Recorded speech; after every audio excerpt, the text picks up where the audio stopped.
আসসালামু আলাইকুম সবাইকে, আশা করি সবাই ভালো আছেন। ইতিমধ্যেই অনেক ধরনের আলোচনা কিন্তু শুরু হয়ে গেছে বাংলাদেশ ন্যাশনাল টিমটাকে নিয়ে, যে আসলে এই স্কোয়াডটা কেমন হতে পারে, সেপ্টেম্বর উইন্ডোতে কি হতে পারে, আমরা কাদের সঙ্গে খেলবো, সেই ব্যাপারগুলো কিন্তু এখনো ফাইনালাইজড হয়নি। সাফের ড্র হয়ে গেছে, বাংলাদেশের গ্রুপ নির্ধারণ হয়ে গেছে সাফ টুর্নামেন্টের জন্য, যেটা নভেম্বরে অনুষ্ঠিত হবে। তবে সেই ড্রটা হওয়ার পর ফিক্সচার্স লিস্ট কিন্তু এখনো পর্যন্ত আসেনি, এবং সময় আছে যদিও, ডেফিনেটলি অফুরন্ত সময় রয়েছে সামনে, হয়তো ফিক্সচার্স লিস্ট আমরা পেয়ে যাব, কয় তারিখে কার কার খেলা, কখন খেলা, সবকিছুর ডিটেলস আমরা জেনে যাব। এবং সেই অনুযায়ী তখন কিন্তু আলাদা একটা হিসেব নিকেশ শুরু হয়ে যাবে যে বাংলাদেশের এই স্কোয়াডটায় যেই যেই প্লেয়াররা বাইরে খেলছেন, হামজা চৌধুরীর মতো, জায়ান আহমেদের মতো, কিংবা ফারহান আলী ওয়াহিদের মতো, তারা সময় মতো আসতে পারবেন কিনা, এবং আসলেও তারা কয়টা ম্যাচ খেলতে পারবেন, কতটুকু সময় তারা থাকতে পারবেন এই ইন্টারন্যাশনাল উইন্ডোতে যখন সাফ টুর্নামেন্টটা হবে। সো সেগুলো নিয়ে আলাদা একটা ভিডিওতে আমি আলোচনা করেছি। তবে এরই সাথে আমরা কিন্তু স্কোয়াডের একটা চেহারা বা একটা স্টার্টিং ইলেভেনের একটা চেহারা দেখা শুরু করে দিয়েছি। আমরা ওপর থেকে আসতে চাই, আমি একটা সিরিজ অফ ভিডিও বানাবো ভাবছিলাম, তার মধ্যে প্রথমটা এই ব্যাপারটা নিয়ে যে বাংলাদেশের বর্তমান যেই ফ্রন্ট থ্রি আছে, সেই ফ্রন্ট থ্রির মধ্যে ফার্স্ট চয়েস লেফট উইংয়ে আমরা সাধারণত ফয়সাল ফাহিমকেই দেখি, তিনি থাকেন। তারপর আমরা যদি ডান দিকে তাকাই, সে জায়গায় রাকিব থাকেন, তিনি যদি ফুললি ফিট থাকেন। এবং মাঝখানের যে জায়গাটা, একজন প্রমিনেন্ট সেন্টার ফরওয়ার্ড যেহেতু আমাদের নেই, আমরা কিন্তু মোরসালিনকে অ্যাজ আ ফলস নাইন খেলাই। সো হিসেবে ফ্রন্ট থ্রি বলতে যা বোঝায়, সেরকম একটা ফরওয়ার্ড লাইন যদি আমরা চিন্তা করি, বাংলাদেশের বর্তমানে হচ্ছে এই অবস্থায় আছে যে রাকিব, মোরসালিন এবং লেফটে ফাহিম। সো আলটিমেটলি যখন ফারহান আলী ওয়াহিদ আসবেন, যেটা তিনি আসবেন বলছেন, আশা দেখাচ্ছেন, তো দেখা যাক শেষ পর্যন্ত তিনি পুরো সাফ টুর্নামেন্টের জন্য অ্যাভেলেবল থাকতে পারেন কিনা, বা সেপ্টেম্বর উইন্ডোতেই একবারে এসে তারপর নিজের ঝলকটা দেখাতে পারেন কিনা, সেটা দেখার জন্য কিন্তু আমরা খুবই এক্সাইটেড হয়ে বসে আছি। ফারহান আলী ওয়াহিদ যদি ফাহিমকে রিপ্লেস করে দেন, তাহলেই কি এই যে ফ্রন্ট থ্রিটা আছে, রাকিব, মোরসালিন এবং Farhan Ali Wahid, is it the strongest front three এবারের সাফ টুর্নামেন্টে? আমরা যদি চিন্তা করি 7টা টিমের কথা, সেই জায়গায় কি বাংলাদেশের এই ফ্রন্ট থ্রিটাকে বেস্ট ফ্রন্ট থ্রি বলা যায় কিনা, সেই ডিবেটটার মধ্যে আসলে থাকতে চাই। ফ্রন্ট থ্রির যে হিসেবগুলো রয়েছে, বাংলাদেশ আসলে কাবরেরার আন্ডারে যে ধরনের ফুটবলটা খেলেছিল, আমরা কিন্তু অনেক সময় দেখেছি যে আসলে ফ্রন্ট থ্রি নামে হলেও একটা প্রপার ফরওয়ার্ডের অভাবে তিনি কিন্তু সেই ফোকাল পয়েন্টটাকে সামনে রাখতে পারেননি।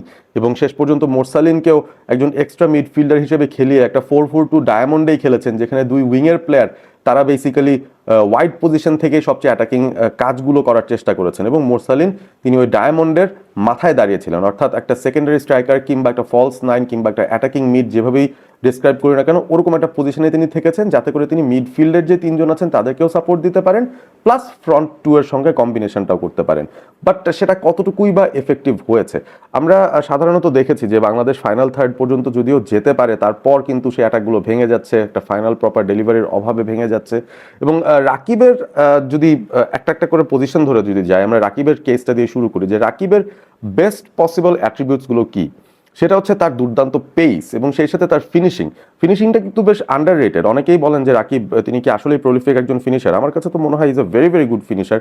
এবং তিনি রাইট ফুটেড একজন রাইট উইঙ্গার, এটা কিন্তু একটা পজিটিভ দিক, কারণ তার কাছ থেকে আমরা চাইলে ক্রসও এক্সপেক্ট করতে পারি। যদিও বাংলাদেশ আসলে অত বেশি পজিশন বেস ফুটবল খেলে না, যে কারণে তার কাছ থেকে সেই ক্রসেসগুলো আমরা দেখি না। উল্টো রাকিবকে সবচেয়ে বেশি এফেক্টিভ মনে হয় বাংলাদেশ যখন কাউন্টারে যায় বা একটা ট্রানজিশনে যায়। ট্রানজিশন বেস ফুটবলটা বাংলাদেশ এই দলটায় খেললে, যদি প্রপারলি খেলতে পারে, Rakib could be a very very important component. এবং আমার কাছে মনে হয় থমাস ডুলির আন্ডারে এই দলটার মধ্যে সে পোটেনশিয়ালটা আমরা আস্তে আস্তে দেখতে পাচ্ছি, যে তারা অ্যাকচুয়ালি একটা fast transitional counter attack based team হতে পারে। এবং এই ব্যাপারটা ঘটাতে হলে রাকিবকে ডেফিনেটলি রাইট উইংয়েই আমাদের দেখতে পারতে হবে। এবং তিনি যদি থাকেন, আমার কাছে মনে হয় যে ফরেন প্লেয়ার্স বা যারা ফরেন লিগে খেলছেন সেই সব প্লেয়ার্সদেরকেও যদি আমরা এখানে ইনক্লুড করে নিয়ে আসি, সেই ক্ষেত্রে আমার মনে হয় যে রাকিব তাদের সাথে বেশ ভালোই ফাইট দিতে পারবেন ওই রাইট উইং পজিশনটার জন্য। সো তার জন্য সেই পজিশনটা আমরা বরাদ্দ ধরে রাখি। এবং বাংলাদেশ হচ্ছে একটা counter attack based fast transitional football খেলার প্রস্তুতি সাপোজ নিচ্ছে। এরপর আমরা লেফট উইংয়ে যদি তাকাই, সেদিকে Farhan Ali Wahid definitely auto choice হিসেবেই আছেন। দুইটা উইংয়ে তিনি খেলতে পারেন। আমার ফুলহামের সঙ্গে হয়ে তিনি যে প্রি সিজন খেলছেন, সেখানেও কিন্তু তাকে আমরা রাইট উইংয়ে খেলতে দেখেছি এবং সেখানেও তিনি খুব ভালো খেলেছেন। সো সেই জায়গা থেকে তার ফ্লেক্সিবিলিটিটা খুবই প্রয়োজন। বাট আমি যতদূর বুঝি জানি, PL2-তে তিনি যে পজিশনটায় খেলে সবচেয়ে ভালো করেছেন, young player of the season হয়েছেন ফুলহামের গত মৌসুমটায়, সেটা হচ্ছে লেফট উইং। এবং তিনি সেখান থেকে ইনসাইড ফরওয়ার্ডের একটা রোল প্লে করেন, ভেতরে কাটিং করে আসতে পারেন, সেখান থেকে শট নিতে পারেন, এবং সেই সাথে ওয়াইড পজিশনে গিয়ে তিনি তার বাপা দিয়েও অনেক সময় ভালো ভালো কিছু ডেলিভারি দিতে পারেন। সো সেই জায়গা থেকে ফারহান আলী ওয়াহিদের জন্য ওই লেফট উইং পজিশনটাই ধরে নিচ্ছি লকড।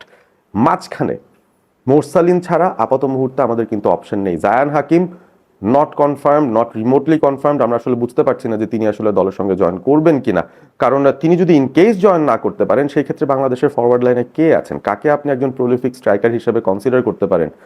কাউকেই কিন্তু আসলে সেভাবে ক্যাটাগরাইজ করা যাচ্ছে না। সুতরাং মোরসালিনকেই আমি দেখছি যে তিনি আসলে লাইনটা লিড করার একটা পজিশনে হয়তো থাকবেন এবং লিঙ্ক আপটা তিনি ক্রিয়েট করবেন। আসলে একদিকে ফারহান আলী, একদিকে রাকিব, মাঝখানে মোরসালিন যদি থাকেন ফলস নাইন হিসেবেই তাকে হয়তো ইউজ করতে পারেন সেই ক্ষেত্রে থমাস ডুলি।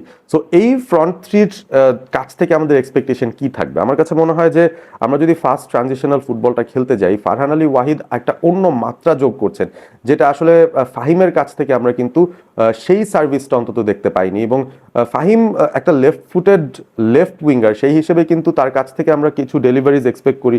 ডোমেস্টিক ফুটবলেও তার কাছ থেকে কিন্তু তার ক্লাব দল কিন্তু কিছু রিওয়ার্ড পেয়ে যায়, বাট আলটিমেটলি যখন ন্যাশনাল টিমে তিনি আসেন সেই হিসেবে কিন্তু তার নাম্বারসগুলো অনেক আন্ডারওয়েলমিং।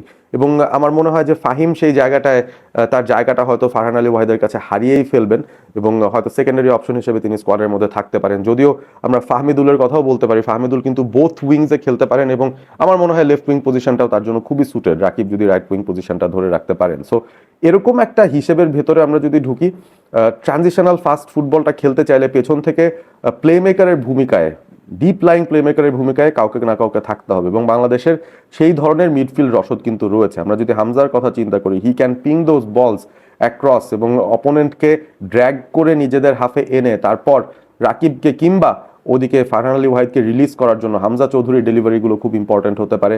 আমরা কাজেম শাহর কথা বলতে পারি, তার ডেলিভারিগুলো বেশি ইম্পর্টেন্ট হতে পারে। Jamal Bhuiyan I am not really sure যে তার কি অবস্থা রয়েছে, তিনি আসলেই কাবরেরার আন্ডারেও মেইন ইলেভেনে সেভাবে সুযোগ পাচ্ছিলেন না। আই এম নট শিওর যে সেটা কি ফিটনেসের কারণে নাকি কাবরেরার আসলে তার খেলার স্টাইলটা পছন্দ ছিল না, I am not sure. But Jamal ভুইয়াও কিন্তু অন্তত অন দ্য বল, যদি আমরা লং বল দেওয়ার কথা চিন্তা করি, যদি ডায়াগোনাল বল দেওয়ার কথা চিন্তা করি, যদি পাসিংয়ের কথা চিন্তা করি, সে জায়গায় কিন্তু জামাল ভুইয়ার একটা ভালো লেভেলের কোয়ালিটি আছে। সো তাকেও যদি আমরা দেখি মিডফিল্ডে, সমিত সোম তো ডেফিনেটলি আছেনই। সমিত সোম যদি আমার কাছে মনে হয় more of a ball carrier, second man রানগুলো তিনি দেবেন। ইংল্যান্ডের হয়ে যে কাজটা বেসিক্যালি বেলিংহাম করেন, অবভিয়াসলি একটা ভেরি হাই লেভেল, ওরকম সিমিলার একটা রোল হয়তো সমিত সোমের থাকতে পারে। Morsalin kind of similar, but জিনিসটা হচ্ছে আমার কাছে মনে হয় যে মিডফিল্ডে সমিত সোম যদি থাকেন, হামজা এবং জামাল বা হামজা এবং হৃদয়, তাদেরকে যদি আমরা মিডফিল্ডে চিন্তা করি, সামনের সেই জায়গাটার মধ্যে আসলে যদি ফারহান আলী ওয়াহিদ এবং রাকিব রান নিতে থাকেন, আপনি কি এটা এক্সপেক্ট করতে পারেন না যে বাংলাদেশ ওই ফাস্ট ট্রানজিশন কাউন্টার অ্যাটাকিং ফুটবলে খুব দারুণ একটা টিম হয়ে যাবে? এবং এটাই আমাদের মূল স্ট্র্যাটেজি হতে পারে against any sort of opponent আমার মনে হয়। সো আপনারা আসলে কমেন্ট করে জানিয়ে দিন বাংলাদেশের আইডিয়াল ফ্রন্ট থ্রি এবারের সাফে রিয়ালিটির নিরিখে কি মনে হয়, কারা হলে বেস্ট? আমি তো মোরসালিন, রাকিব এবং ফারহান আলী ওয়াহিদকে দেখছি এই মুহূর্তে যারা বাংলাদেশের বেস্ট ফ্রন্ট থ্রি হতে পারে, যেটা আবার এই সাফ টুর্নামেন্টে যে কয়টা দল খেলছে তার মধ্যে সবচেয়ে স্ট্রংগেস্ট ফ্রন্ট থ্রিও হতে পারে আমার হিসেবে। আপনারা কমেন্ট করে জানিয়ে দিন আপনাদের মতামত। ভালো থাকবেন সবাই, সাবস্ক্রাইব করবেন অল স্পোর্ট এবিপি।